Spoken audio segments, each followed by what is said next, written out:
Hey guys, Beast Force here, and welcome back to my Phineas and Ferb breakdown. We finally made it to the first special of season 4 of Phineas and Ferb, and it will be a big one. Phineas and Ferb Mission Marvel crossover, with Phineas and Ferb teaming up with the Avengers. Also, this is the second 1 hour special following Summer Belongs to You, the fourth extended episode after Phineas and Ferb Christmas Vacation, Summer Belongs to You, and musical clips The Countdown by Kelly Osbourne.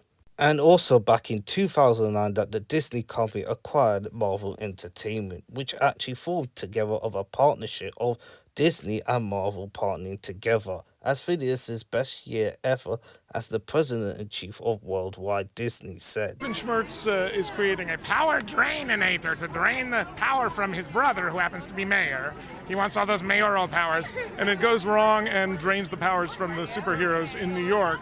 So they come to Danville and try to figure out what's going on with that, and Phineas and Ferb help them get their powers back. Try to help them, and the evil villains come to figure out who the super evil genius was who drained their powers, and find Dr. Doofenshmirtz, who isn't quite what they expected. They're a little disappointed, I'd have to say. They don't seem as impressed with me as I think they should. And we find out that Candace is a big comic book fan and loves Thor and writes Thor fan fiction and stuff. So, which is actually a plot of this episode of this special. And there has been some posts on Instagram and Twitter by Dan and Swampy about Mission Marvel mixing it this week, as it was in around May 2013 before it aired in August. And we see images of the Beaker returning, which got me super hyped. And also the notice that the animation style of Phineas and Ferb as the Marvel characters' head are slightly enlarged because of the animation style of the show, as some has 4 fingers while Marvel characters have 5 fingers. During the teaser promotion, the first image was shown around in summer 2013, promo debut around 2013. Teaser trailer was released May the 15th, 2013, while the full-length trailer released in June the 6th, 2013. A 90-second ad in premiered in July the 7th, 2013. Well, 7-minute teaser showing the first moment of the special was posted by the Disney Channel website for the viewers for July the 23rd, 2013, while the first look at the special Friday, August the 9th. Which all leads up to here, and it's all also because of the Avengers that became a success back in 2012, as it continues to do currently, even after the hype which actually leads to now, as people still talk about it to this day, even for over a decade since it came out in 2013. There are actually a lot of people enjoy this special because they are Marvel fans, Phineas and Ferb fans, and they both love it together. Even though I love Marvel and Phineas and Ferb, to me, it's one of the most least rewatchable episodes of this show. Reasons is because some aspects of this special aged well, while some hasn't. There are some aspects where Phineas and Ferb fans have not liked this special for some reason. It's because some people say Phineas is out of character, and the Isabella plot point, which tried to adjust the issue of the show, had never come out in the first place. Even though just trying to help was a bot, it just makes the issue, as some has gender issues, but the Kelby is never one of them. Sometimes it's just awkward or just poorly written in some parts. There has been some few issues with the Avengers switching power, with Thor having the God of Hammer. Why didn't Bruce turn back into normal? And there are some questionable things in this episode. You can't really fault the animators or the writers for doing their job, as they did try a lot of effort to put it right. But the Marvel executives actually did one thing as that he cannot do, since the wielding the hammer is not about power, but it's about worthiness, which actually forced the writers, well, as they were stuck how to rewrite until they automatically decided to put the entire conversation they had into the show. The writers tried, and his Marvel executives actually got in the way, which could be the reason why some people will think that Mission Marvel is not really their favorite. As for that, does this special age well back in 2013 as now? We're gonna find out why. If this is your first breakdown, you're curious to know how the rating system works, there's a detailed description down below along with my other videos that also have the link down below in my playlist. 8 people who wrote this episode: Kyle Mankey, Joshua Pruitt, Kim Robertson, Kaz, J.G. Oratena, Eddie Pittman, Bernie Peterson, and Antoine Gilbard were combined together to write this special episode, Phineas and Ferb Mission Marvel. Premiered on August the 16th, 2013 on Disney Channel US. Iron Man, Spider-Man, Hulk and Thor stand powerless after being struck by Dr. Doofus power drainer near invention.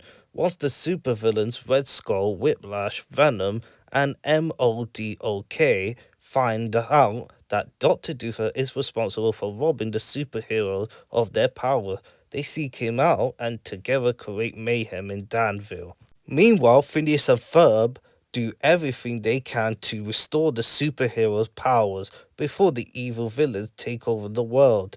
Candace tries to help out, but her actions do more harm than good, which causes a rift between her and Phineas. I really like how the ground cracks open. You get to see the light shining up as it cracks more open to see the Phineas and Ferb title. I love how it builds up. It is freaking awesome. Phineas and Ferb are making a crossover. We are? Love how you can see a dramatic title instead of a normal title, which wouldn't make any sense in this episode, but I'm glad it is.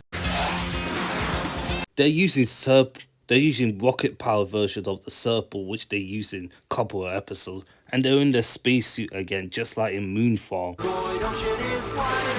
The first song of this special is called Surfing Asteroids, performed by father and son Aaron and Daddy Jacob. The universe of the planets right there looks beautiful in that scene. I love how the gang's having fun in space. Isabella dancing, Ferb doing guitar, Ferb surfing. The planet design looks awesome. Everything else is well done. There's another Finabella breadcrumb in season 4 with that frame, and Phineas is holding Isabella's hand again. It shows you the evidence that the Vin Pocket's hand plotline is just felt out of place more. Phineas and Isabella always hold their hand in each other. I really like how they're doing skills with the surfboard, with the rockets and stuff. That is so fantastic. Some of the scenes are reused in this song over and over again until it ends. This is the space station that Phineas and Ferb had, which actually comes into useful for the plot. How are the asteroid waves? They're totally cranking, dude. Me, dude. Irvin just wants to be in the gang, but he just loves seeing Phineas and Ferb because these are his idols. Hey, where's Perry? I'm not going to put a counter now until after I do the ratings. We cut into Perry the Platypus being trapped already because it's a special episode. Go figure. But my brother Roger is the mayor. No shit, Sherlock. Gives him all these cool mayoral power. Power Draininator. And he thinks he's going to use that for Roger, but it's going to be a bigger twist than that.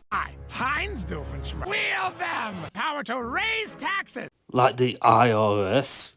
And if I don't pay up, I'll go to jail for tax evasion. No, thank you. Finally be able to use the I thought it was the key from Cranius Maximus, but it's actually a big scissors. garage sale. See that. Surprise, motherfucker. Come on. There is no self-destruct button in this Anita. Perry destroys it so easily. This was going to be a special extended episode. The Courageous and Rise cannot resist breaking the fourth wall. Curse you, Perry the Platypus! Another episode where the Anita bounces off the satellite into somewhere else. It's gone from digital to traditional drawing in Earth. This is just like the Google Maps in real life. As you can see, it is the view of New York. And we are in New York. How can you tell? The Statue of Liberty. The usual? Yep, same old, same old. The hot dog vendor is played by the legendary Stan Lee. Rest in peace, man. He'll be truly missed. It's been a long time since Stan Lee passed away. He also played the same role in the X-Men movie. He always appeared a cameo, wherever it is. Video games, movies, and etc. He's been in every cameo in Marvel movies so far, until his passing. I will miss him.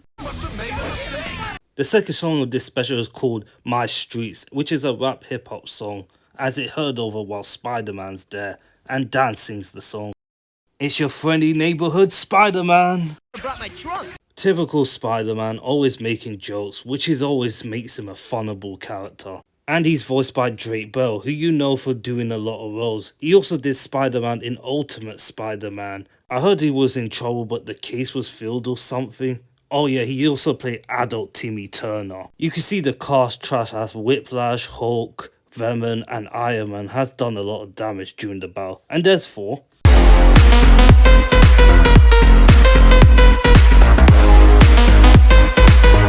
hey, kid, glad you could make it. Iron Man is voiced by Adrian Pascal, who you know for doing other roles. He did Hugo Strange in Young Justice, and he's Melissa's dad in Milo Murphy's Law. It's M.O.D.O.K. What is he gonna bring? Now, listen, if that thing's firing antimatter blast, it's gonna pack a big punch. Pack a bigger punch. I can't play it all because of copyright, but the action scenes looks very good. I like how the arc reactor blasts as it lights Iron Man 2 as it glows. Very nice animation. Can I web him up? Here comes the main part of this special. I don't know. Whoa! When he can't climb up walls and he doesn't use his quips, that's not Spider-Man. Something's wrong. Down. Our powers have been drained. And that is the main plot of this episode. As their powers drain, they're gonna need to find someone who can get their powers back. I need to get to Jarvis and figure this out. Nice to see Jarvis getting the mention. Back to S.H.I.E.L.D. Well, there's a TV show called S.H.I.E.L.D. My power's down and my suit's frozen. Hulk, can you carry him? My power's gone too. The opening couple of minutes looks interesting so far. I'd like to know where this leads. Mom, hurry! You can see the smoke appear as the drill goes in, as it goes folding to the grass just in time. This is called the helicarrier, as S.H.I.E.L.D. has one of those, in just like in the movie as we see it. You can see the window of the top, a lot of things with the fire on the side of it, with the boosters and that. This looks so cool. Spider powers, I'm just a guy in a body. Mjolnir in the street. Oh yeah, Thor is voiced by Travis William. You know him for a lot of roles. He played Kingpin, the video game Spider-Man, the Insomniac one, and he's in a lot of stuff, including Dispatch. It just became too heavy. Iron Man is in Thor's body, and of course, if you're in Thor's body, you can actually lift the hammer if this is true or not. And if it does, then why is he not? Which is a nitpicky in this part. Now, we have to find out where that beam came from. Danville, USA. And there is Nick Fury wearing his S.H.I.E.L.D. uniform, and he's voiced by Chi McBride. He does other roles in other media, but he was in Pushing Daisies for one meme. Oh, hell no! Yes, I had. Tri-state area. Bounced off a space station satellite in New York City during your fight. I like how S.H.I.E.L.D. got surveillance, just like anywhere, including space, to see that. That is good thinking. There's. That kid's got a weird shaped head. Like a quip Spider-Man, just like always. Hey, with the... Hey! Relatable Iron Man. I can't see anything when people blocking my view. You're missing the big one. Okie dokie. Did get one shot off before it died. Ray has drained the power from 4 of our beloved superheroes. There are many superhero shows that don't coverage the news or everything, but this is one of them that's done very well. I'm glad they did many things to that. It may be overcomplicated, but I'm glad they reported the news to make sure that everything's happening just like in the real world. First in a bookcase, already in progress. That was me powered from those superheroes. Yeah, it was you, but it was actually Phineas and Ferb's satellite actually bounced into the superheroes, which actually drained their powers. I drained all the powers from my group of superheroes. New York, and those powers belong to me now. It was mentioned before in Agent Doof, he does actually have a blog, but this was seen on screen right here, telling about he drained the superhero, which could lure to the supervillains. The power's out of the canister so I can start wielding them. Big hammer around for no... You won't be worthy to lift the hammer, Doofer, unless you have a power nature that can do it. But this canister is empty. Don't have the powers? You know, I'm not gonna change it. Well, you just press send, so it's too late. I really love the villains there. You get to see all the rooms right there with the windows. Also, fires in the side. The red sky look like that. It is really, really true, well done put into it. On seeing this footage, Slight miscalculation, Reds. Oh yeah, Whiplash is voiced by Peter Stormare. You can hear it. He's in John Wick 2. Oh yeah, he's Tobias Trollhammer in Milo Murphy's Law. Destroyed the heroes. What's it for all? Vermin, aka Eddie Brock, is voiced by Danny Trujillo. He's in a lot of roles like Spy Kids, Machete, Young Justice as Bane, El Tigre. He's done a lot of roles in animation, movies, and television. And he has the least lines because Danny Trejo's busy, which is bull, but overall, he's got the least lines in the special. But what could have happened to M.O.D.O.K. While Red Skull is voiced by Liam O'Brien, you will know him for a lot of shows, video games, and etc. M.O.D.O.K, the human intellect and machine. Digital information stored on a vast network, the World Wide Web. M.O.D.O.K is voiced by Charlie Adler. You will know him for a lot of roles in animation. And you know his voice sounds familiar, Proctor Cervantes from Ben 10. Gentlemen, lady, we are the rooters. Is now under our control. the same thing with my phone? Free roaming. Nice. Classic Phineas and Ferb joke. Puny, inferior human known as Doofenshmirtz. And just like that with his intellect, he found Doofenshmirtz straight away. M.O.D.O.K is very smart. Oh, their superpower. Every time I hear M.O.D.O.K speak, you can hear Proctor Cervantes from Ben 10 Omniverse. That sounds Drusselstinian. Red Skull is an N-A-Z-I, but I don't want to say it because I don't want my video getting demonetized and stuff. Cousin who married a Drusselstinian. Acting his image now. That shows you that M.O.D.O.K is a super intellect. Well, he must have some backstory. Imagine I lost my keys and M.O.D.O.K tells me to find me where's the key. He would just find it straight away with his super intellect. Looks like we are going on an evil road trip. Oh, shotgun. Do not fit into shotgun position! I always root for the superheroes to win, but the supervillains are very compelling when we get scenes like this. They have an interesting personality, I can give it that. It's fun, and it's only 10:30. Once we get to the end part of the battle, time will pass. What else should we do today? Taking a walking tour of the tri-state area. And that's pretty smart for the writer's part, even though Alinda is oblivious. She would have been smart if she knows, but obviously because they don't want to make sure that Phineas and Ferb gets busted. Hey, where's Perry? Oh, there he is. He got weakness by a trap? Well, your weakness is sound waves. You're not Perry the Platypus. Whiplash, this is Phenim. I am Red Skull. You see a villain introduces to a villain, which makes it very interesting. Yes, you are down to the bone. Well, he's actually been injected by the doctor, which actually is the reason why he looks like this. You are the one they call Doofenshmirtz. The end of the birthday song. What have if... And I like how he mentioned about no one's coming to his birthday since Raging Bully. I tried that back in the tri-state area. We're to see his version of M.O.D.O.K as it happened in the 90s, maybe after Charlene divorced him. But I see you're pretty mobile. Show us your devices. Red Skull knows that Doofenshmirtz builds a nators, thanks to M.O.D.O.K, I guess. Oh, you want to see my innators now?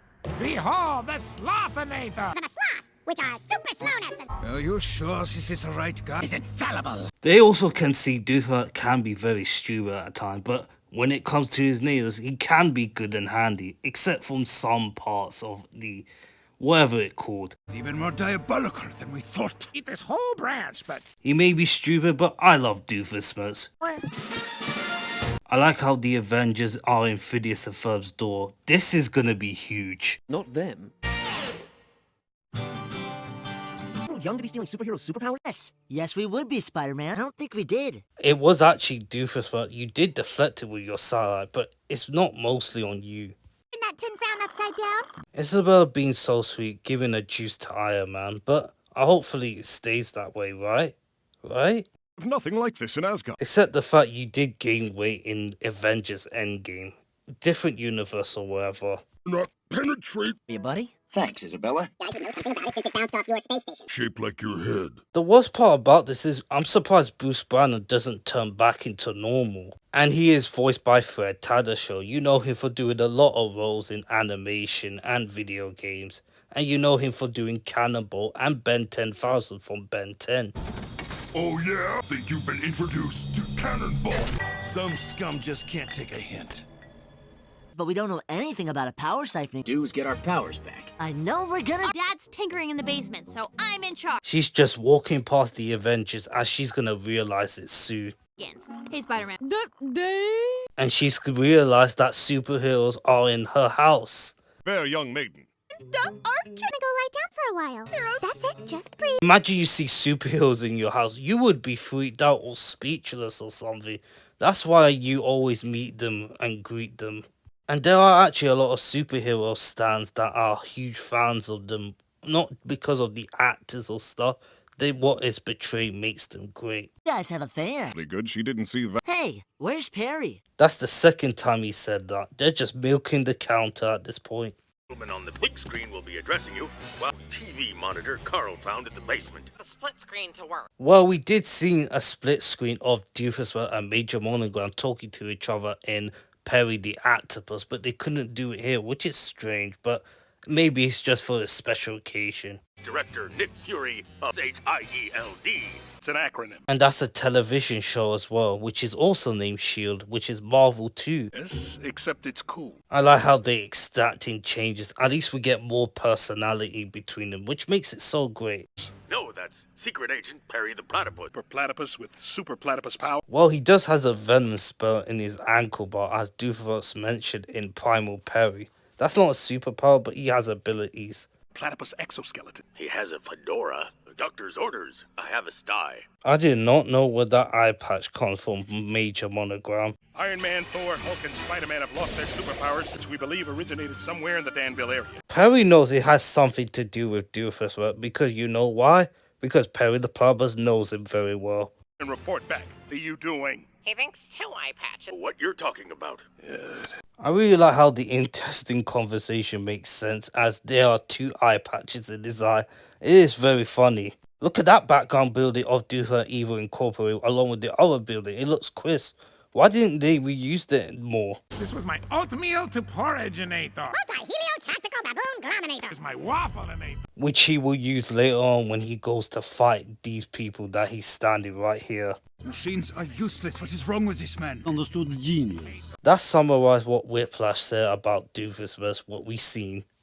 Understood, idiot. Disintegrator-inator. We seen the disintegrator and it been used a couple of times, but we seen it in the different type of a day of there. Powers of the heroes. Perry the Platypus, you just missed him. Missed him. The evil villains will never have got to you if you didn't drain their powers. Is he a super soldier, Platypus? You should know this is actually a reference to Captain America. I wish he was in this special too. A radioactive platypus. Rebuild the machine. Together now, great! I'll be the leader. Let's destroy him. 9. You can tell Red Skull actually said 9, so that means he's actually German in this universe as well as the other version. And he's also A. Think he is in charge. We'll get him to M.O.D.O.K to destroy. They're gonna let Doofus rebuild the machine as they're gonna team up together, and after it's done, they're gonna destroy Doofenshmirtz. Where is M.O.D.O.K? You Danville, town of small doors. Oh yeah, M.O.D.O.K can't fit into small doors because you have a big size of head.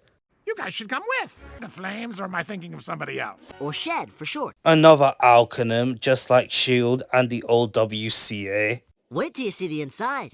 You guys are good. Good? No, they are brilliant. That's what they do all the time. Phineas and Ferb are geniuses, no matter what. Little British sci-fi technology. You like that, huh? This is the Big Suit Mark II. The waterproofing, so we can't take it out in the rain. I was stoked when I saw the beak suit. I was hyped.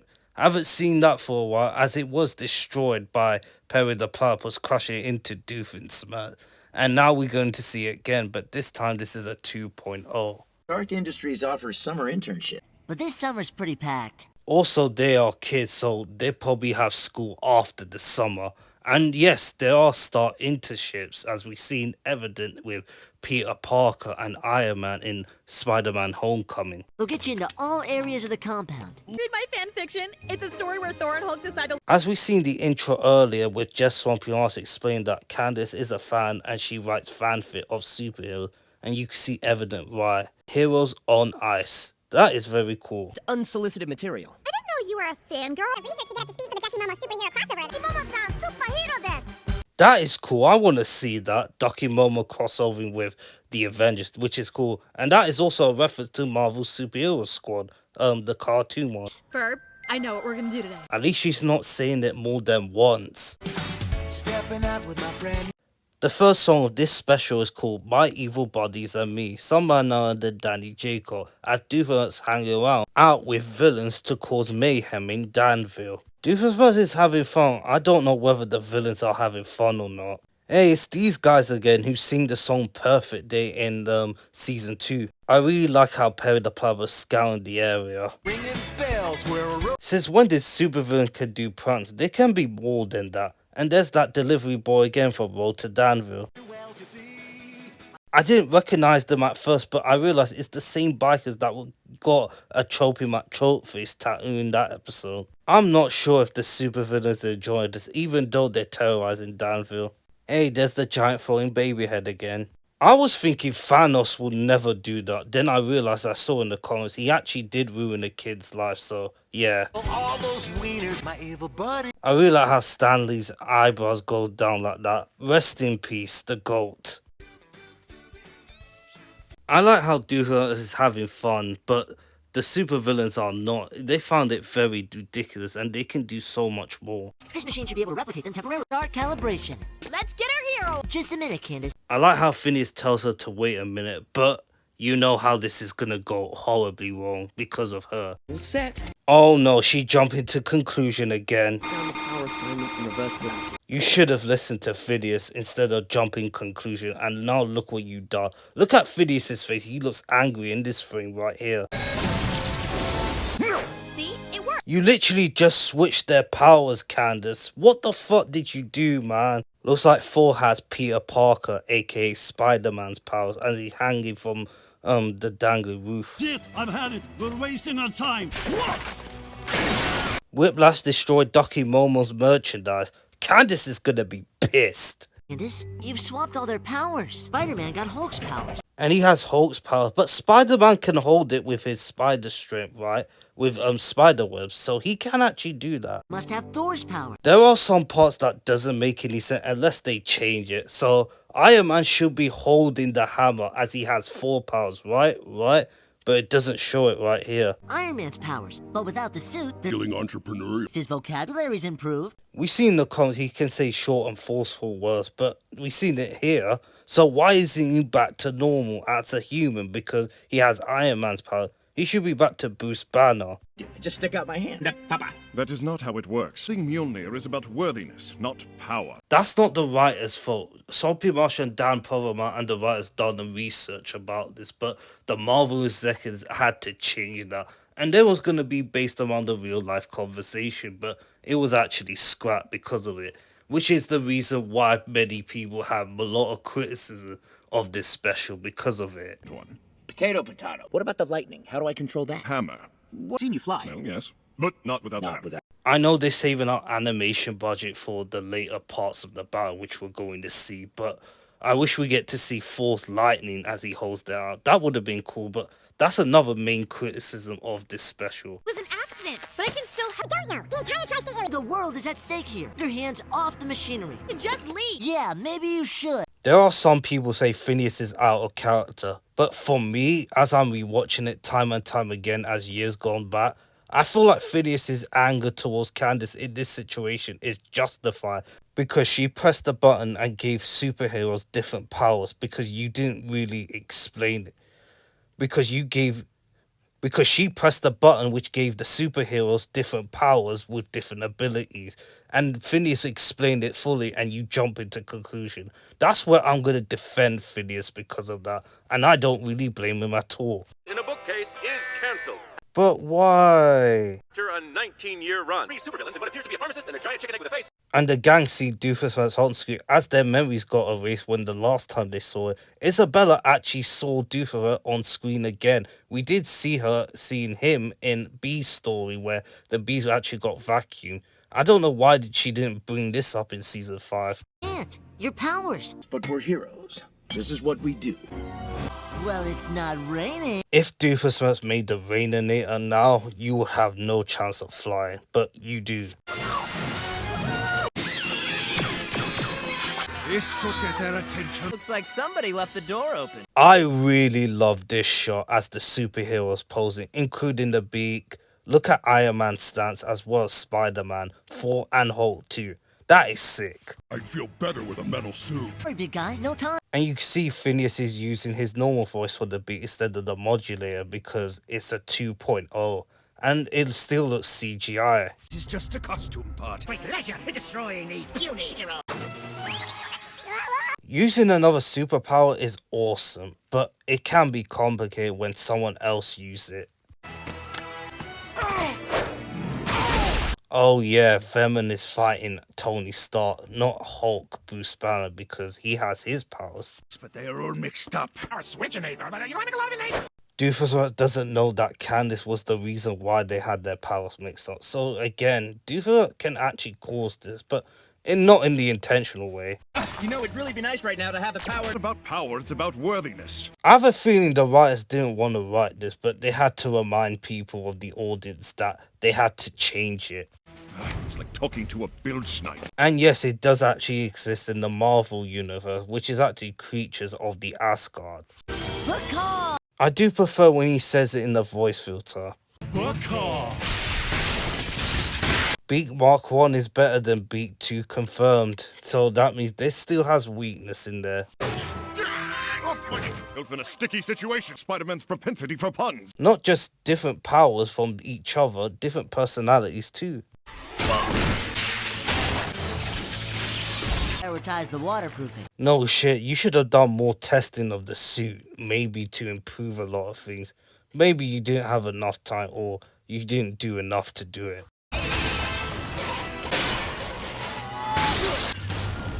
Spider-Man, are you okay? Looks like the superheroes are defeated. It couldn't be worse. Welcome back, faithful viewers. Fun fact, Stan Lee is actually the narrator. And look at the Googleplex more, it looks different in this frame. Their fate hung in the balance. Big cliffhanger. I love this shot as Perry the Platypus goes superheroic. Look at him with the shadow, it cover up. It looks so sick. And we get our first look at Mission Marvel Perry the Platypus. He has a red cape, a mask with red eyes. He has a utility belt with the P on it, and a lot of stuff with this gadget of his arsenal. He looks so cool. That's why Perry the Platypus is the GOAT.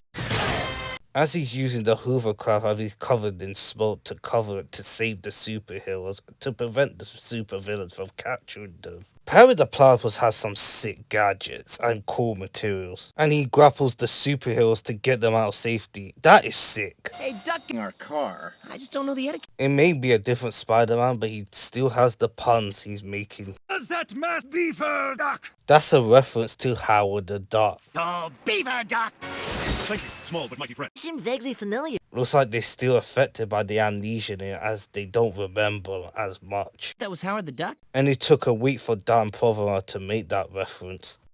No, it wasn't Howard the Duck. Hi, guys. Butts handed to us. Well, if Candace didn't press the button, you would have enabled it right now, but that really didn't help either, as Candace is going to do something worse. Then I'm able to overpower you. Feeling it anymore. Looks like they're still drained from their powers, as it was used temporarily. The powers are not bonding with your cell structures. But at least having Thor's strength unlocked the joint so I can move. I really like how Adrian Pascal has the voice filter while he's in the suit. That is actually very well fitted. On rebuilding the machine. I'm helping. I'm redeeming myself. Almost done with the first component. This is gonna put a lot of components to get back in if they need to get their superpowers back. They need to do it fast. Brawn first, right the Down a base level particle acceleration. Let me get this for you. Oh, shit. Oh, Candace, man, you're jumping to conclusions again. I tried to pause a frame from the first act, but I couldn't find the front face videos, but this one is. As Baljeet grows as he becomes green after getting hit by the invention, you get to see he's becoming more angry as he's becoming super strength, as he morphs into his own version of the Hulk. This is well done morph right there. Candace, this is all on you. This is the second time you fucked up. Hulk G actually smashes the wall as it's shaking in the ground. This looks very, very well done. Wow. Hey, Candace, do you have any idea what you just did? This morning messed us up so badly, we're close to being wiped out at the mall. And I don't blame Phineas for getting angry one bit, as long as his front face. I thought you would have learned your lesson. Again to help, and now Baljeet's been Hulkified. Rampaging who knows where. Back to square one with restoring the hero's power. More setbacks. I'm revoking your shed card. You have to go, now. There are actually many people that criticize Phineas for being angry, but Beef has summarized it. It is just a special episode. He's yelling at his sister again, just like in Summer Belongs to You. There are many people are gonna be divisive because of this scene because Phineas is out of character. I'm gonna defend Phineas in this part. He has every right to be angry because Candace fucked up not once but twice with their superpowers and damaging the invention which caused Baljeet to become Hulk. And Phineas has every right to be angry. Candace has messed up so many times, it's unbelievable. And what led to now, it leads to more conversation. That what makes it so great for the dynamic to see more personality of the characterization of Phineas and Ferb. And that's why I like it. It's not out of character or anything. It's just that we've seen that with Phineas in special episodes many times. When I first watched this, Phineas was out of character and I think it's wrong. But growing up in it and looking back at it now, Phineas has every right to be angry, and we see why. Don't ever make Phineas angry. Wouldn't like him when he's angry. That line is reference to the Incredible Hulk series. No, Baljeet! We've got to go after him! Mission lies elsewhere. You can't blame Isabella for that because Baljeet is out there causing ruckus as Hulk form. But Avengers is right, they need to prioritize the mission. I'll go. You stay here, little girl. Think I can handle ugly? I really love Isabella. She's my favourite character out of the game, but this is where it gets on my nerve because Buford knows Baljeet more than anyone, and that's the reason why. Been hanging out with you all summer. Stones.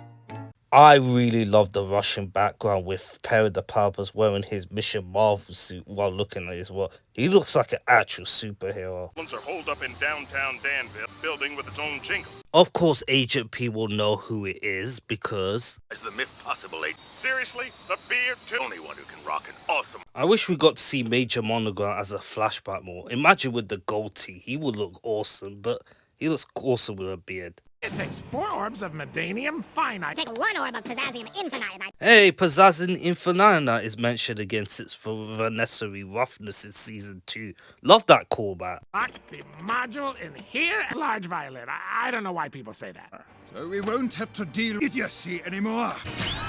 You may be evil, Dr. Doom, but they are supervillains after all. So, yeah, they've been planning it since the beginning, since they got here in Danville. We were amigos. We had a song. It was a pleasant diversion at best. Over the tri-state area, completely destroy it. A wise man once said, if you destroy the tri-state area, what do you have to take over? Which is a reference to an episode. Or they just don't care. Attempts to swart up. Did you just say swart? A TH. Should go see a speech pathologist or a dialect coach or something. Sometimes we don't understand what Red Skull is saying, but we do know his intention and his plans. We will use our contraption to draw the powers of all the superheroes on the planet. Not just the main Avengers group, the other group of powers as well, like Captain Marvel, all the other superheroes that are there too, like Wanda and stuff. And take over the world!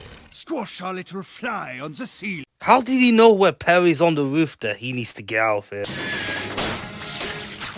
He was supposed to be trapped in the cage earlier, but he does now.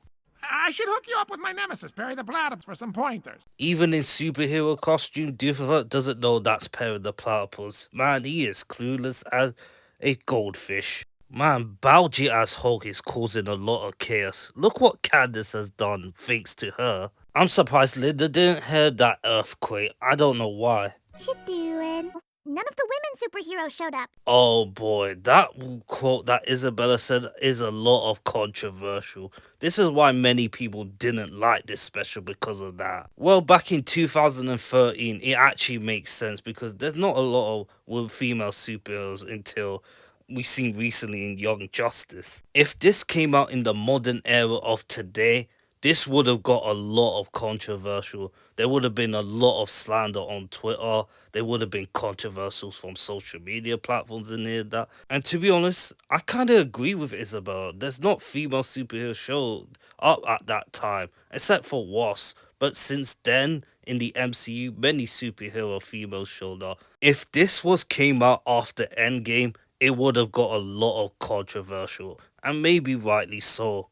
Testosterone, powers and fighting. Let's mess things up. All about the boys. Another song of this special is called Only Trying to Help, as Isabella and Candice both sing a song about being left out as the boys are the hero. Ashley Tisdale does a great job with this song, but Alison Stoner just absolutely kills it in this song, and we're gonna listen why.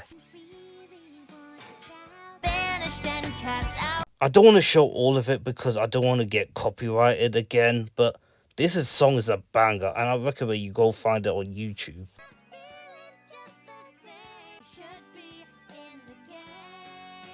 I really love Alison and Ashley absolutely causing a banger in this song. It turned out Lawrence is cleaning the windows, which makes it dramatic. And Alison added harmony, which makes her very good for her singing. Alison did add lib in the end, according to Jeff Zombie, which we saw. Me? Just giving Laurel a bit of a drink. It's nice to see Laws, even though it's not him focused on. It's nice to see him though. And that was a great song, not gonna lie, but the Isabel plotline felt out of place in this special right here. It just sometimes doesn't make any sense. I feel like the boys versus girl plotline is actually pretty ridiculous. We could have just focused more on the Marvel with the Avengers bonding with each other with Phineas and Ferb and the gang. I don't mind this as well, but it just felt out of place, which makes it very uncomfortable for audience who's watching the show for a long time. I worry about you, you know, my best friend. And we get on-morph animation of Baljeet becoming back to normal, as you get to see his teeth on the side disappear as he comes back to normal. Very neat. An angry monster. Anyway, Somebody's sure to lift them up. Hey! As Baljeet morph again, you get to see he becomes angry again as he becomes green again. This is a good morph. Baljeet like that! He landed on the mattress and the big cushion. If he landed someone else, he could have got hurt. Citizens of Denville and Iron Man, Spider-Man, Thor and Hulk show up to face us 1,000 times worse than the one that hits them. Looks like the supervillains are revealing their full intention to not just the Avengers, to everyone. Modification. Power Draininator doesn't merely drain power, it's energy, matter, everything the target was. Oh, poor hot dog vendor guy, aka Stanley. He has to go through that again. A man, and I just moved here from New York. How did you get to New York to Danville? Unless Danville's in New York, but some people say Danville's from California. It would be safer. Look at this guy with the hat. He's dressed up as Abraham Lincoln. I saw you come down here and face us, the entire tri-state area. And once they do, this is gonna be an epic finale. What are we gonna do? Looks like your front face Phineas can help the situation, Phineas. You have no powers. Fight back with whatever we've got left. But the metal in your spirit and the steel in your resolve. Even though they have lacked superpowers because of it, they're not gonna give up no matter what. That's what makes them a great superheroes. One proceeding it. Can we please not kill? I love how you can see the shadow as they're walking away. That is awesome. A lot to do if we're gonna get the suit back on function back with the power flow through the backup circuits. You could do so much more, Phineas, but you don't have a lot of time. And apologize one more time, they'll forgive me. And you should, just as always. But if the superheroes fail, then your apology should be taken back. I feel so bad. Brothers, still listen. Sorry. How did you get in? Invoked your shed ID. And I'm not surprised Phineas is still pissed from earlier from what Candace did. Your guest pass. Don't touch anything. Phineas is trying to tell her, but she's not gonna listen. Excuse me, Candace. Stop and listen. You don't understand. Can't get downtown to help them. Their final battle. I've seen at times that Phineas does take things very seriously, and this is one of them, because with the Avengers' power being drained, which could be their last battle, so Phineas actually has a point. He really does. They'll come. What did he say again? They'll come. Heroes are approaching. Rounds of us! And they did actually appear in the bus, but they're gonna have to wait until the right strike. Out of my way, you weirdos! Here they come. Brain when I go like this? And just like that, they've been defeated easily. Oh my word, at least they try. What about the old lady? She's not with them. The skyline as well, but look at the background of Duther even incorporate how it's textured like that with the color design palette for the time pass. It looks cool. Love when he used a titty belt to find a plan to get out. He should have been doing this a long time ago. Half the servo motor's on the right side online. You can't go. It's not safe. When you see the upside, it's very difficult to draw Candace and Isabella, and I like how they're drawn here. They do a very good job. Don't worry, Isabella. Launching sequence first. He only has one butt check left to make sure he fires out. That is not gonna go well. Dude, Protecting these humans who are so quick to abandon you in your hour of need. They do to save the world from you, Red Skull. They do what they're best to do to protect everyone they need to be a superhero. Look around you. No powers. You have no friends or allies. You have nothing. And that could be the good thing why Candace did this, is because he saves Iron Man. We have about G. That's a reference to the 2012 movie Avengers, where Tony Stark said, "We have Hulk." And this came out before this came out. Be known as Hulk G. Phineas just can't say Macaw every time he's in the beak suit for a pun. Flying duck with a beaver tail. The Avengers may have lost their powers, but they are not alone. And there will be one more. Idea who's shooting waffles. Top of the world, man! And I really love Doofus taking part. Even though he's still evil, at least he's not a super villain like them, making sure that he has his own stance. And he's shooting waffle. Dan Povermire years ago recorded people playing a waffle shooting game or something.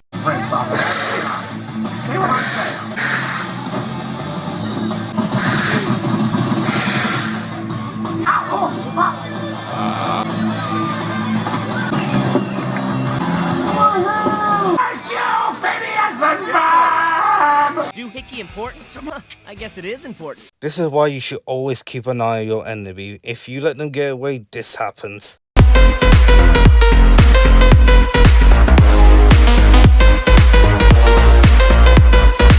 About the lost superpowers. They can never be destroyed, a different form, or contain something.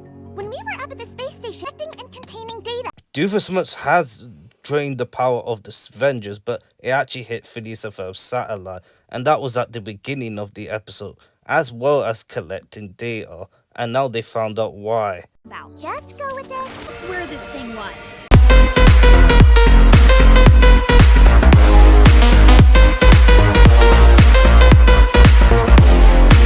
Beaver's wearing the bear outfit again from Beaver Confidential in Season 3. Now you kids stay back. Gotta protect the civilians here. The space station looks like Phineas. No, duh. Look at his face. And Ferb too. Heard you mean dreamy. Oh, brother. Well, Candace, you will be helping Isabella with your brother together in It's No Picnic. The collection tape. Gotta be the powers. They actually go back to where it started. So Doofus found the power drainator from Phineas and Ferb's space station to drain the power of the superhero. Not just that, it collected data from the superhero, which could be the reason why they lost their powers as they're about to get it back. Interesting. Now make the powers blast out. I don't know how to do that. Phineas, explain how to... Yeah, Isabella, He was just like an astronaut. I was distracted. And they will find a way, but Isabella, you really obsess about your crush, don't you?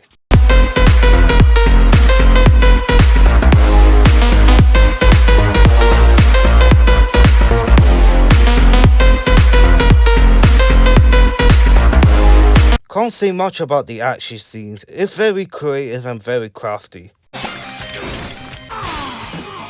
And the beak suit is damaged again. If they make a better beak suit in the revival, they better make it OP.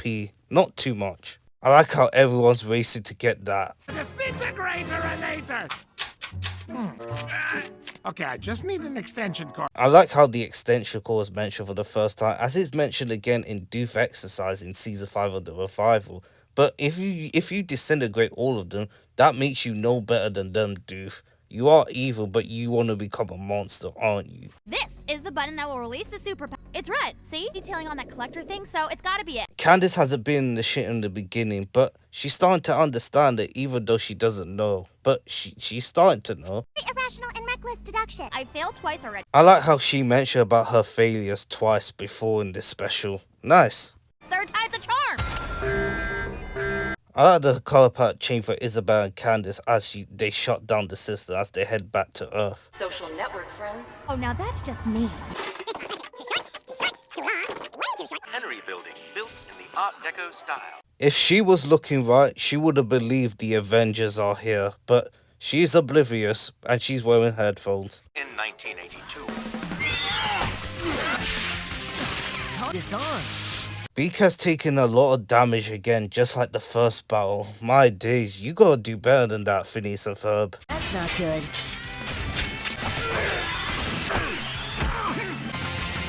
Enough of this foolishness! They did delay the inevitable, but it isn't enough. The superheroes give some valiant effort. The Pizzazza Infinite chart, you get to see the light glows overlapping the red, which is so dope. Mistake! And they survived that from being crushed. I was like, how? Yo, heroes! For ya! Data collection tank, of course. Somebody's using their spider sense. Learn from the best, Spidey! Candace had failed twice in this special, which could have caused harm, but she redeemed herself in the end, which is gonna give an epic finale of a battle. And of course, they survive. The song is called Feeling Super, sung by Ian Osborne, which is the only song sung by Ian Osborne in this show, as it is a good song. I really like how they're covering that light green aura as they're gonna get their powers back, and that is awesome. Shame his hammer doesn't do lightning, which is kind of a shame, but oh well. I wonder if Candace can lift Thor's hammer. Man, looks like you're functioning at full capacity. You kids take 5. Enjoy the show. This is going to be sweet. Same Ferb, he's like all of us watching this special. This shot is it. I like how they're spinning around as they're preparing to fight Red Skull and his team. The song is called Feeling Foggy, as is another song sung by none other than Robbie Wyckoff, who does a lot of songs in the Second Dimension and other songs in Phineas and Ferb, and this is one of them. Look at them go, this is awesome!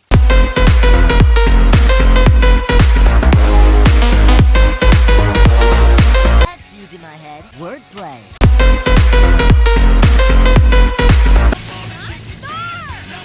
After so long in this episode, his hammer finally does the lightning, and that's very good. At least it's better than something.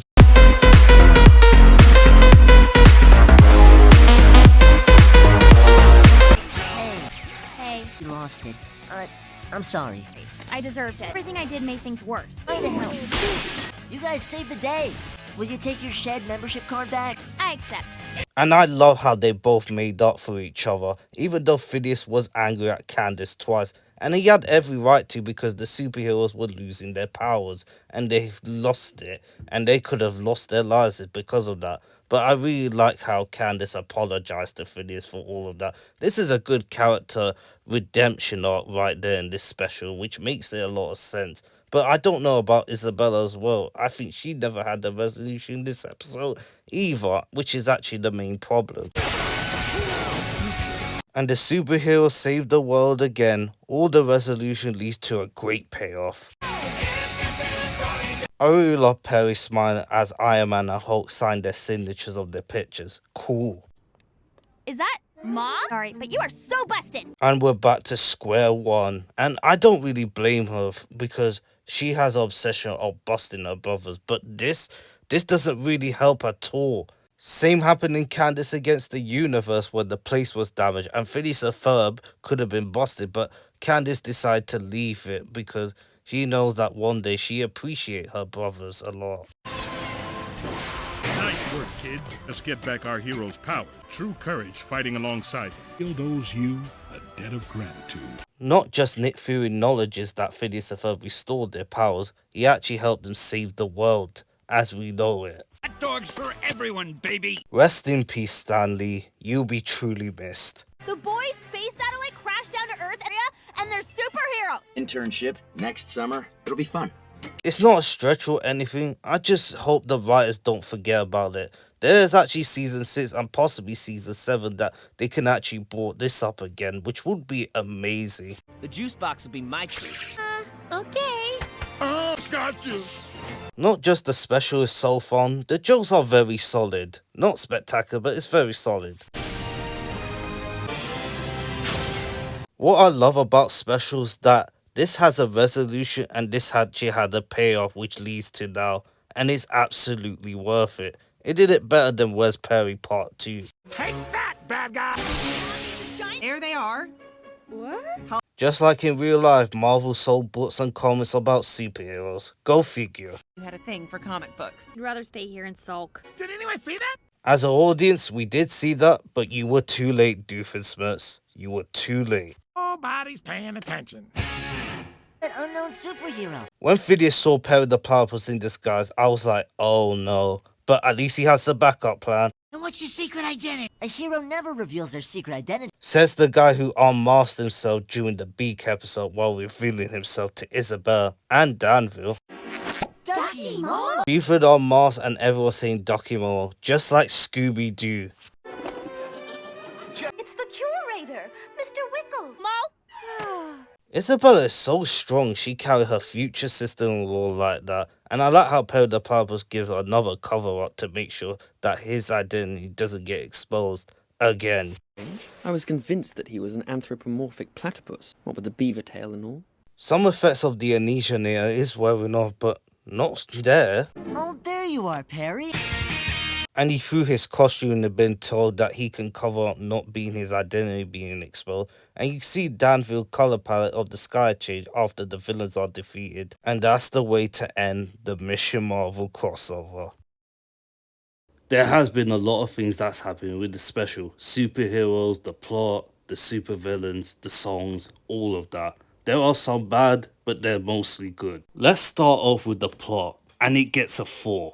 I really like how the plot starts with Phineas and Ferb again surfing on the asteroid, while Doofenshmirtz was defeated by Perry the Platypus but used a drain power near which caused the superheroes to become their powers being drained. As it was defected by Phineas and Ferb's satellite, which is the reason why they went powerless, so they go there to Danville to see them. And I really like the interaction with the superheroes along with Phineas and Ferb and the gang. And even though there's a lot of things going the segue along the way, like Candace messing up twice, and which makes the episode very interesting with the conflict, the drama and the jokes combining with it. And the plot is very interesting in that part, but it wasn't as interesting compared to Doofenshmirtz's plot, which is very good. And I really like his interaction with the M.O.D.O.K, were great.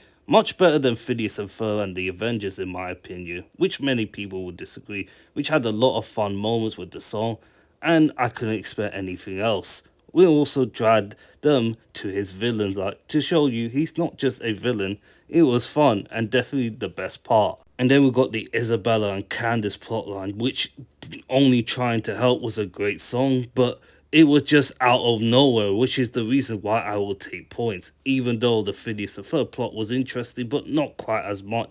I really like how the superheroes fight the supervillains with no power as they trying to use the Persistent Infinite to use it to destroy Danville, but Candace and Isabella got the data thing to make sure that the superheroes got their powers back, which is enough to defeat Red Skull and his army. And it has a resolution and it paid off very well with all the elements combining together with the plot.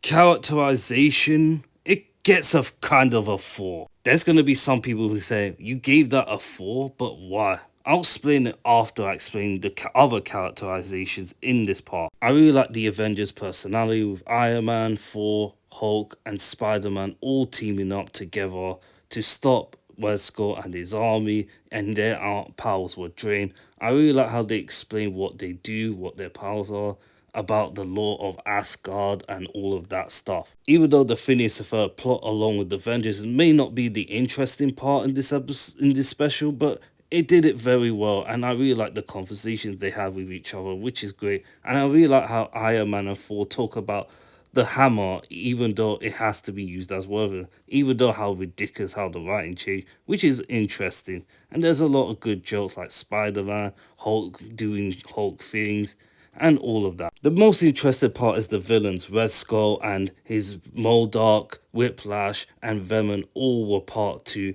make sure they stopped the superheroes while greeting with Doofenshmirtz as he planned to betray him as always.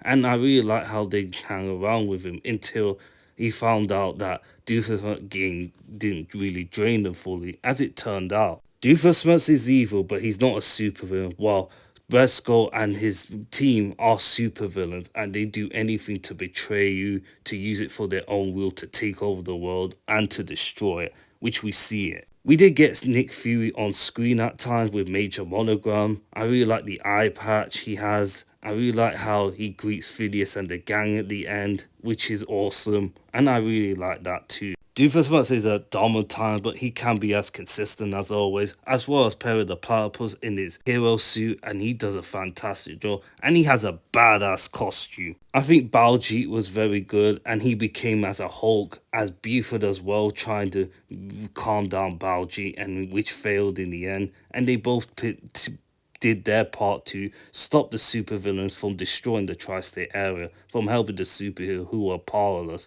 which can get a bonus. Let's start talking about Phineas Flynn. And there are actually many people say he's out of character and that, yes, maybe, but this is a special episode. We see him get angry many times in Summer Belongs to You and the Second Dimension when he found out Perry is a secret agent. And he had every right to be angry at Candace because the superhero's powers are drained and that could be their last battle as the tri-state area was going to be destroyed. And Candace screwed up many times, because they are superheroes trying to save the world. And even though they both make up in the end, which is nice. And that's what we like to see. Candace can be complicated at times. She can be smart or dumb. She pressed the red button which caused the superheroes' powers to have different abilities as they failed to stop the superheroes at the Googleplex Mall. And the second time he pressed the switch, which causes Baljeet to go Hulk on the rampage. There are times that she has gone too far, which leads back. I like how they got the data from the satellite from Phineas and Ferb from space as they give it back to the superhero, which is not, even though it had to do with the Phineas and Ferb effect, and I like how Candace and Phineas make up, just to ruin that Candace wants to bust her brothers after the battle, which is actually ridiculous. We've seen evident in Candace Against the Universe where Candace was willing to bust him, but Candace did create a diversion for Linda to drive the other way because she appreciates her brothers. You could have been right here, which kind of ruined this part, but it is focused on the main event, which is okay. Isabella, she's easily one of my favorite characters out of the gang, but she gone from completely normal, which is okay, to completely out of character when Baljeet becomes Hulk and Isabella goes into her room. I understand that the female superheroes never come, which is a valid point, but for nowadays, you would have got a lot of criticism because of that. And Isabella singing Only Trying to Help was a banger, but it didn't really help at all. I don't mind the girl versus boy plotline out elsewhere, but I think they should have left it out of it, which is kind of frustrating.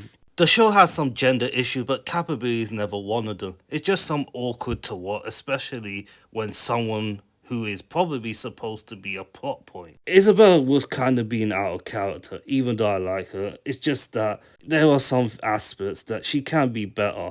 There are some many criticisms of Isabella at times. One episode that she can be nice, the next she can be aggressive. I don't mind that Isabella's character. She kind of being flip-floppy at times. And there are times that can make her an unlikable character, even though I like Isabella, but I have to be honest here. Everyone else is very, very consistent, very good. But the rest, for some, Visuals, it's a 5. I did have a lot of praise with the animation, with the action, the songs, the jokes, the comedy, the pacing in some scenes, the interactions, the animation for the end fight is cool, and a lot of stuff that I enjoy. The only problem is when Thor has the hammer in the end part where they were going to fight Red Skull and his team, the lightning should have gone from the sky, but we did actually get to see it, but it should have been seen right here. Many locations set out well, background buildings, the color palettes and all that stuff was great.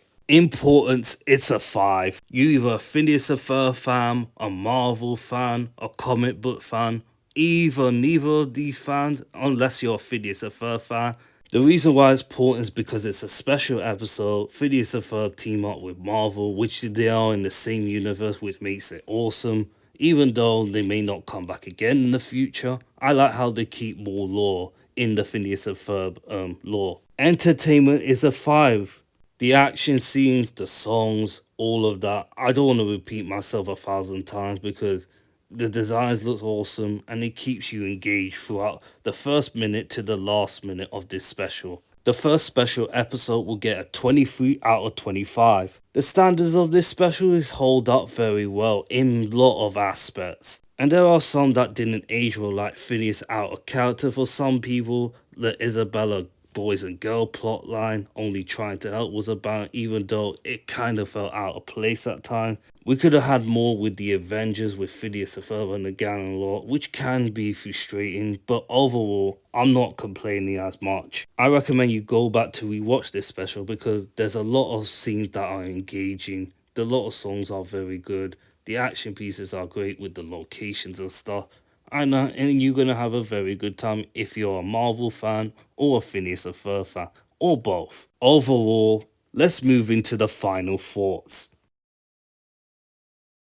The reviews on Mission Marvel, as some Dan the Geek said the special was good, as AV Club gave it a B+, as it has contrived, but the Phineas and Ferb career has so much fun with the classic superhero that is actually hilarious. Poking fun of the genre is so idolizing.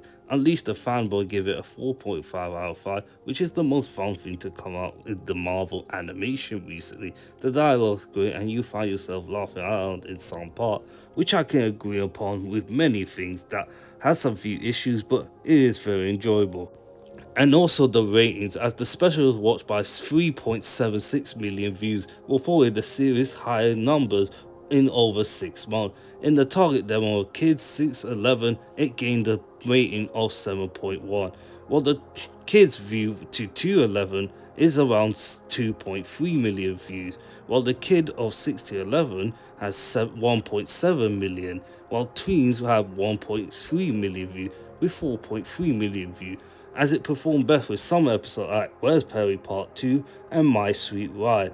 And it shows you how good, despite many people saying it run out of ideas of season 4, that shows you that Phineas and Ferb still have quality no matter what. And there are actually a lot of reference, which I put out on the screen. There's a lot of reference to Silver Surfer, Captain America, Spider-Man, Ghost Rider, Doctor Who, The Avengers, Lone Ranger, and so much more. Remember we discussed a lot about Iron Man was going to retrieve Thor's hammer, but the Marvel executive heard this, as Jeff Swampy did an interview about it. At one point, the superheroes get their powers mixed up. Phineas and Ferb are trying to restore their powers, and they get mixed up. And so Iron Man ends up with Thor's powers. So we said, oh, great, then he can have the hammer. And the guy went, oh, no, he can't. We're like, well, he's got his power. He goes, yeah, but it's not about strength. It's about worthiness. He has to be worthy to pick up the hammer. Oh, okay. So lightning, he can do the lightning, right? Well, no, that's got with the hammer. Okay, well, flying, he can fly. Well, yes, but only with the hammer. So we just took that whole conversation and made it between Tony Stark and Thor after their powers are switched. We played it back for him. The executives howled with laughter. We were glad because they were either going to find it very funny or take offense. Unfortunately, they were in on the gag with us. I did a poll on which part of Happy Birthday Isabella is your favourite, while 56% vote for Isabella's birthday party and the song, while 44% vote for Stacey and Perry for the first time. I asked for a natural answer and we got the first one, which I'm completely happy about because it's the start of the Finabella arc, which fans always go crazy on, but mostly for me it's Stacey and Perry for the first time, and we do get more of them in the revival, which is a touching. I'll put up more polls relating to Mission Marvel and other episodes, which I will do, and let me know why is it your favourite, what do you like, or wherever. But until then, hope you have a fantastic day. As always, see ya.